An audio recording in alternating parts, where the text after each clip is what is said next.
Hello guys, আমি শুভঙ্কর তোমাদের জন্য আবার নতুন টিপস নিয়ে চলে এসেছি। সেটা হলো যে যারা মনে করছো সিনেমার প্রধান চরিত্রে অভিনয় করবে, তারা কিন্তু অতি অবশ্যই আগে তাদের নিজের দক্ষতাটা বাড়িয়ে নাও। এবং তোমরা দেখতে পাচ্ছ দীর্ঘ কয়েক বছর ধরে কিন্তু টলিউড ইন্ডাস্ট্রিতে একজন ভালো হিরো বা হিরোইন এখনো পর্যন্ত স্টে করতে পারেনি। মানে আমরা সেই জিৎ, দেব, অঙ্কুশ, হিরণ এদেরকেই দেখে আসছি, এদের পর কিন্তু সেইভাবে কেউ দাঁড়াতে পারেনি। তাই তোমাদের অবশ্যই এই সময়টাকে কাজে লাগাতে হবে।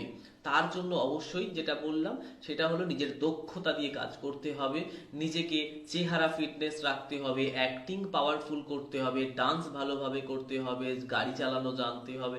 এই বিষয়গুলোকে চটপট করে শিখে নাও। এবং তার থেকেও বড় কথা, তোমরা কিন্তু সুযোগ সেখানেই পাবে যে সমস্ত নতুন প্রোডাকশনগুলো, নতুন প্রডিউসাররা ছবি করছে, তারা তোমাদেরকে সুযোগ দেবে। যে সমস্ত প্রোডাকশনগুলো তোমরা ভাবছো গেলে কাজ পাবে, এরা বেশ ভালো কাজ করছে, তারা কিন্তু তোমাকে নিয়ে ছবি করবে না। এটা আগে ভালো করে মাথায় ঢুকিয়ে নাও। তোমরা কিন্তু সেই জায়গাগুলোতে গিয়েই ভুল করছো। হ্যাঁ, তাদেরকে গিয়ে হেল্প করছো, সহযোগিতা করছো, কিন্তু নতুন প্রডিউসারকে তোমরা বিশ্বাস করতে পারছো না। কিন্তু পুরনো যারা আছে তারা কিন্তু দেখবে তাদের প্রোডাকশনে তারাই ছবি করছে।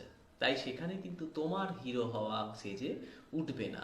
তাই তোমাকে হিরো হতে গেলে নতুন প্রডিউসার